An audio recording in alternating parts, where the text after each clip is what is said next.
Domenical believed the trigger for the event lay thousands of kilometers away in the North Atlantic.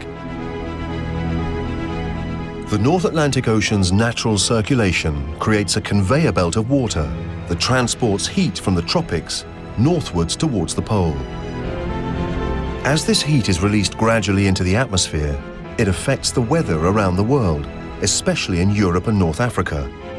If this conveyor belt stops moving, radical climate change would follow.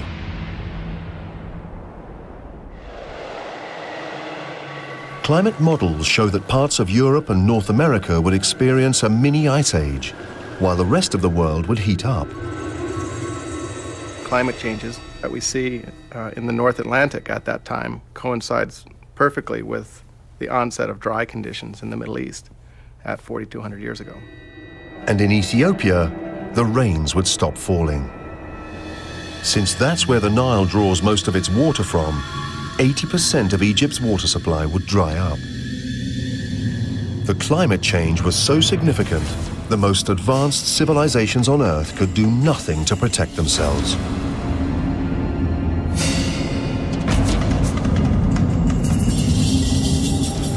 They're the best of the best at that time, and yet that still wasn't good enough. Domenical and climatologists around the world are now trying to piece together the full story of the global climate change that caused the drought in Egypt and elsewhere in the region. And there's another twist in this extraordinary real-life drama. New evidence reveals that the climate forces that destroyed ancient Egypt were the very ones that created this remarkable civilization in the first place.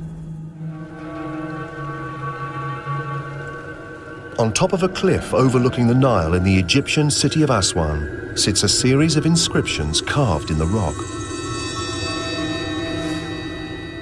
Some date back thousands of years. Archaeologist Sarah Parcak is interested in one that relates the story of a drought that struck Egypt. It was 800 years before the one that spelled the end of the Pyramid Age. So this is known as the famine stela. The stela relates the tale of an earlier pharaoh called Djoser, who was also confronted by a terrible drought. So this is the name of Djoser ni Necherichet. So what the stela says is that Djoser saw that there was a famine going on, a drought, and that, I think, would have left a deep impression on the ancient Egyptian mindset. The desperate pharaoh made an offering to the gods to beg for the return of the floods. In order to essentially appease the gods, to restore balance in the universe, Djoser donated land so that the floods would return. The stela doesn't reveal whether Djoser's gift was successful, but it shows that throughout history, the Egyptians have always been at the mercy of the unpredictable Nile. Over the millennia, Egypt has been plagued by droughts, but none as extreme as the one that may have created it. New research suggests the civilization owes its genesis to the deadly desert that surrounds it. The vast Sahara Desert is almost as large as the continental United States. Today, it's one of the most inhospitable places on Earth. But 6,000 years ago and 2,000 years before the Pyramid Age, this part of Africa was a very different place, according to climatologist Dr. Nick Brooks. So I'm looking here at a satellite image of northern Africa, and we can see the Sahara Desert, and we can see Egypt up here. The Nile is essentially a giant oasis. So if we were to travel back to the Sahara more than 6,000 years ago, we'd find a very different place.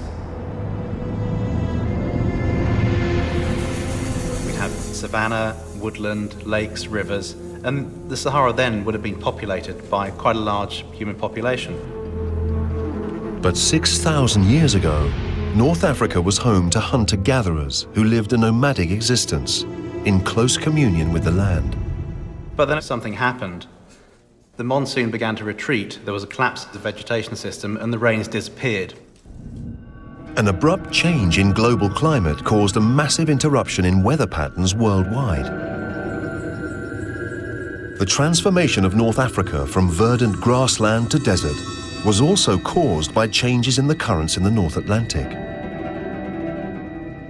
The effects of this 6,000-year-old climate change event were even more devastating than the one that destroyed the Old Kingdom in Egypt 2,000 years later.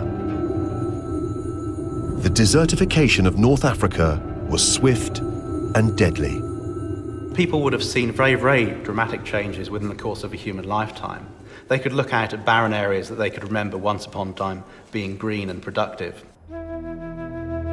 Within their lifetime, the inhabitants saw their verdant grassland replaced by high drifts of wind-blown sand.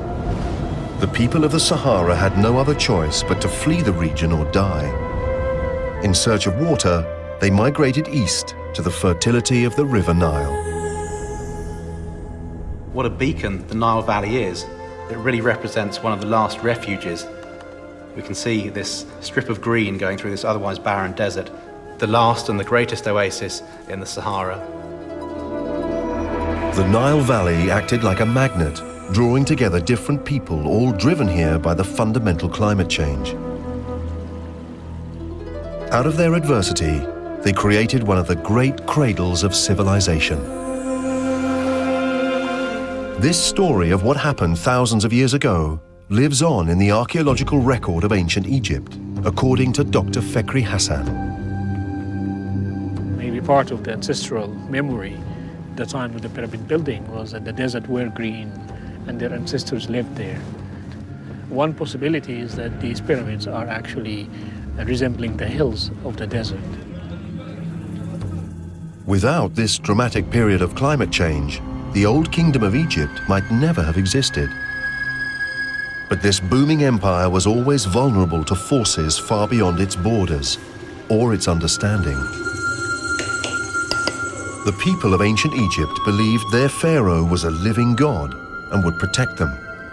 In the end, this faith in the pharaoh's divine powers would cost them dearly. Here there's a reference to how these people are essentially eating their own children.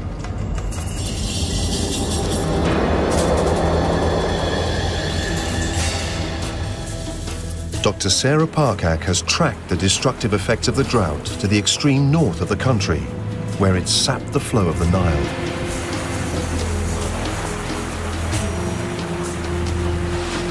The Nile was everything for the Egyptian, and take that away.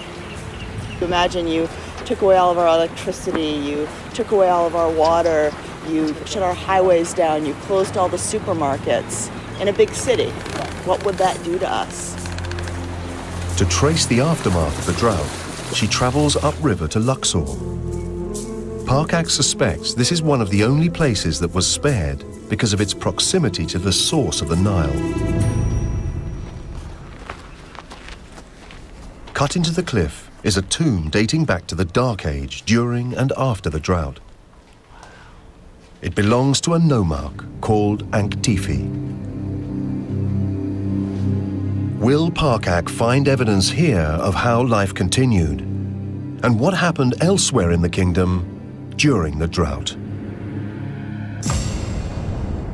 Archaeologist Dr. Sarah Parcak is exploring Anktifi's tomb in search of evidence of how people survived during the cataclysmic drought. You still get a really great sense of everyday life, scenes of carpentry, of weaving, of just preparing bread. It's wonderful. And here, at least, water continued to flow. Really incredible attention to detail on the fish here, really striking colors. So even during this time of drought, the Nile is still flowing. Sarah locates the pillar that is effectively Anktifi's biography. All of Upper Egypt was dying of hunger. Anktifi is talking about giving food to the hungry, and we see actually the determinative for hunger right here. It's a skinny little guy holding his hand to his mouth. And there's a reference to people from Upper Egypt coming, and they're willing to exchange their oils for barley. These people from other places in crisis are willing to trade their really valuable possessions, their most valued items, just for a measure of grain. It's a startling eyewitness account of the effects of dramatic climate change on ordinary people.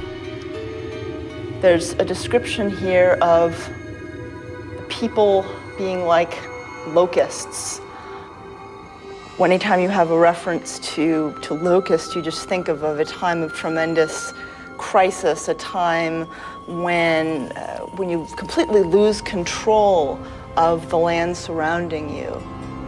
It really shows the severity of the drought. It's a record of people driven to horror by the need to survive. And this is, An-Tifi makes it very clear. Here there's a reference to how people are essentially eating their own children. These words are a testament to a people destroyed by climate change. An epitaph for what was then the greatest civilization on Earth.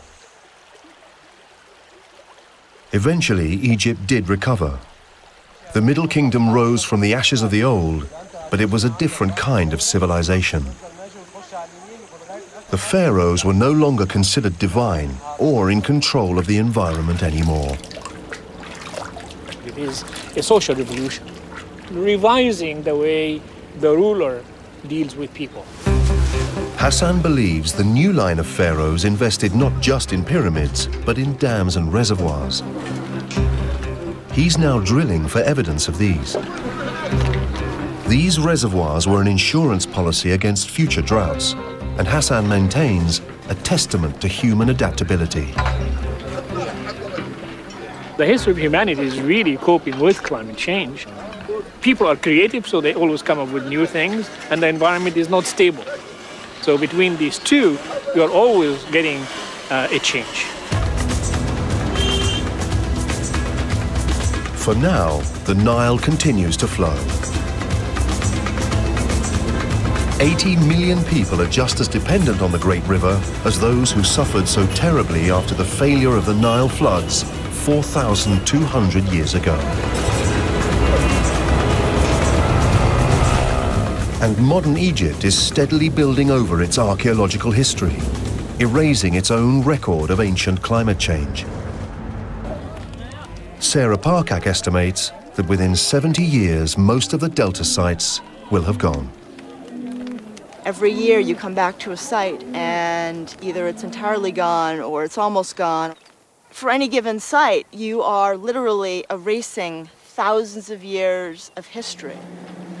It's almost as if you have ancient Egyptian history in a book, and a lot of the pages are blank right now, but they're still there. If you rip out the pages and you throw them away, that's it. We can never reconstruct what they might have said. The ancient story of collapse resides in the historical record of the Old Kingdom, a testimony of how catastrophic climate change wrecked one of the greatest civilizations of all time. The Great Pyramids of Egypt have long stood as a glorious monument to the dead, but are they now a warning to the living?